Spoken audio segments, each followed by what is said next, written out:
Halo semuanya, selamat datang di video kali ini. Semoga kalian dalam keadaan baik dan semangat belajar ya. Di kesempatan ini, kita akan membahas salah satu materi penting dalam manajemen strategis, yaitu model-model matriks yang sering digunakan untuk membantu organisasi mengambil keputusan yang tepat. Sebelumnya perkenalkan, saya Anang Suryana. Mereka butuh alat analisis yang rapi, logis, dan bisa dipertanggungjawabkan. Nah, berbagai matriks inilah yang akan membantu para pengambil keputusan melihat posisi organisasi, membaca peluang, hingga menentukan strategi terbaik. Halo, saya Ahmad Mujahidin.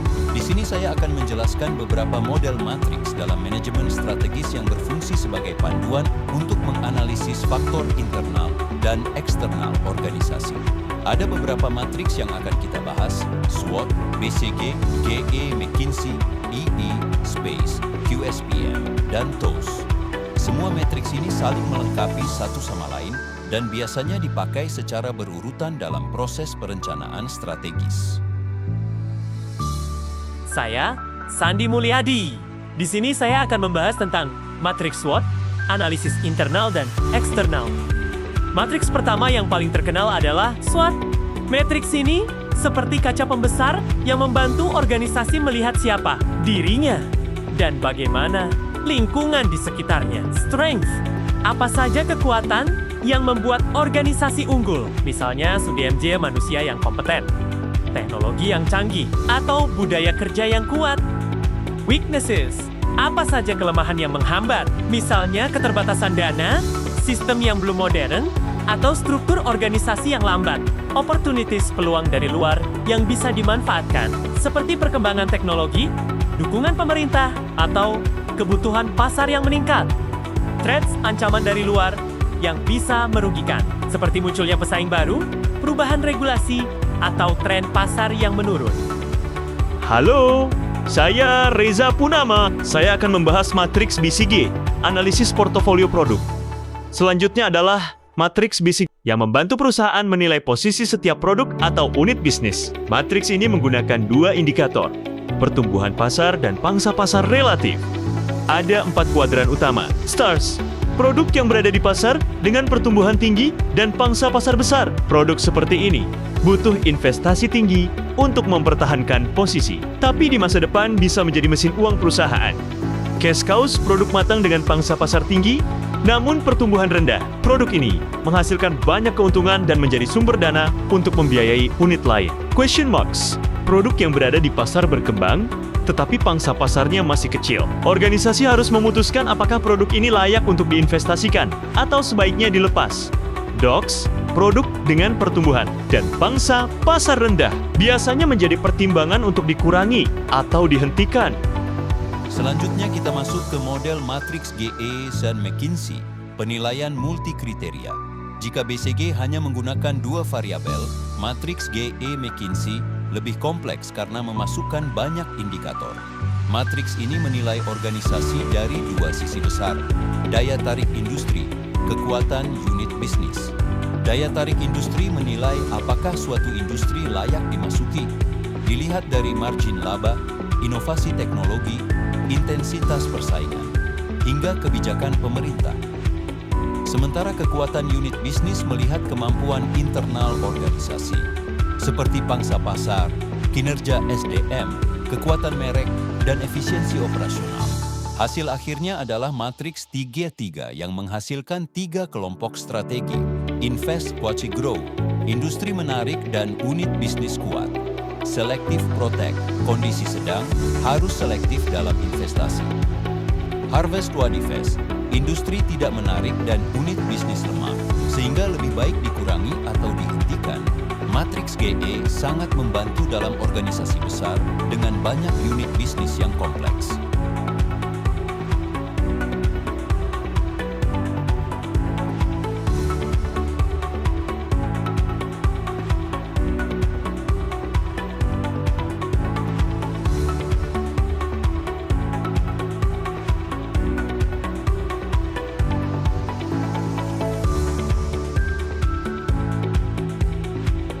Kita masuk ke model matriks IE, kombinasi internal dan eksternal. Matriks IE adalah lanjutan dari penilaian faktor internal EV. dan external effect. Setiap faktor diberi bobot dan rating sehingga menghasilkan skor. Dari 2 skor itu, organisasi ditempatkan dalam 9 sel strategi yang terbagi menjadi 3 area besar. Grow dan build organisasi berada dalam kondisi internal kuat dan mampu merespons peluang eksternal. Cocok untuk ekspansi, inovasi, atau pengembangan pasar. Hold dan maintain kondisi sedang. Fokusnya pada meningkatkan efisiensi dan mempertahankan pasar.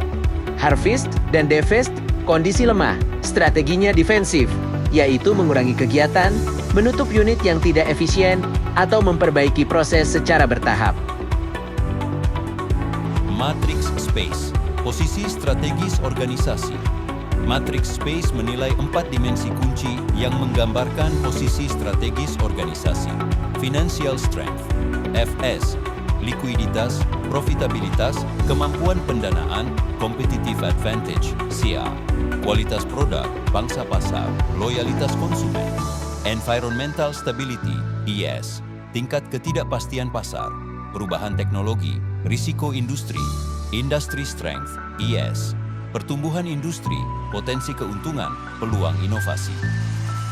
Dari 4 nilai tersebut akan terbentuk sebuah vektor yang menunjukkan apakah organisasi berada pada strategi agresif, pertumbuhan cepat, kompetitif, fokus bersaing, konservatif, stabil, dan menjaga efisiensi, defensif, bertahan, dan memperbaiki kelemahan. Space sangat membantu membaca kecenderungan strategi besar yang paling sesuai. Matriks QSPM.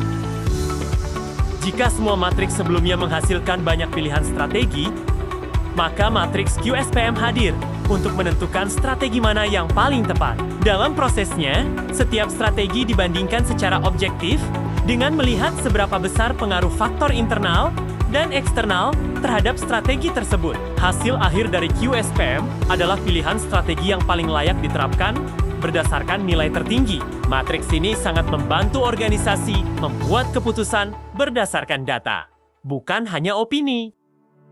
Matrix TOWS. Matrix TOWS. Terakhir ada Matrix TOWS yang sebenarnya merupakan kelanjutan dari SWOT. Perbedaannya terletak pada fokusnya. Jika SWOT lebih menekankan identifikasi faktor, TOWS lebih menekankan proses mencocokkan faktor internal dan eksternal agar strategi yang muncul benar-benar sesuai dengan situasi yang dihadapi organisasi. Dengan TOWS, organisasi bisa merumuskan strategi yang lebih spesifik dan realistis. Integrasi antar model. Biasanya, semua matriks ini digunakan berurutan mulai dari SWOT atau TOWS, lalu IFF, kemudian EI, BCG, atau G. Dilanjutkan Space, dan akhirnya QSPM untuk memilih strategi terbaik. Dan akhirnya, kita tiba di bagian penutup dari pembahasan mengenai berbagai model matriks dalam analisis manajemen strategis. Setelah mengikuti penjelasan dari awal, kita bisa melihat bahwa setiap matriks yang kita bahas sebenarnya memiliki peran penting dalam membantu organisasi menentukan arah. Matriks SWOT, misalnya, menjadi pintu masuk pertama karena membantu organisasi mengenali kekuatan dan kelemahannya, sekaligus memahami peluang dan ancaman dari lingkungan luar. Sementara BCG membantu melihat posisi produk atau unit bisnis. G memberikan penilaian lebih mendalam tentang daya tarik industri dan kemampuan bisnis. Dan IE membantu memetakan posisi organisasi secara keseluruhan. Semua matriks ini membuat proses penyusunan strategi menjadi lebih terarah dan tidak lagi bergantung pada intuisi semata. Sebagai gambaran nyata tentang bagaimana matriks ini bekerja, bayangkan sebuah toko pakaian lokal yang ingin berkembang di era digital. Ketika melakukan analisis SWOT, toko tersebut menemukan bahwa mereka memiliki kekuatan berupa kualitas produk yang bagus dan pelanggan setia. Namun mereka juga menyadari adanya kelemahan, yaitu sistem penjualan yang masih manual. Space dapat dipakai untuk memahami kecenderungan strategi secara umum. Apakah organisasi berada pada posisi agresif atau justru harus lebih berhati-hati? Dan ketika berbagai pilihan strategi sudah terkumpul, QSPM hadir untuk menilai strategi mana yang paling realistis dan paling berpotensi menghasilkan hasil yang optimal. Pada akhirnya, proses strategi bukan hanya tentang membuat rencana, tetapi tentang memastikan bahwa setiap rencana didukung oleh data dan analisis yang tepat. Semoga penjelasan dalam video ini membantu kalian memahami bahwa strategi yang baik tidak dibangun dari tebakan, tetapi dari proses panjang yang terstruktur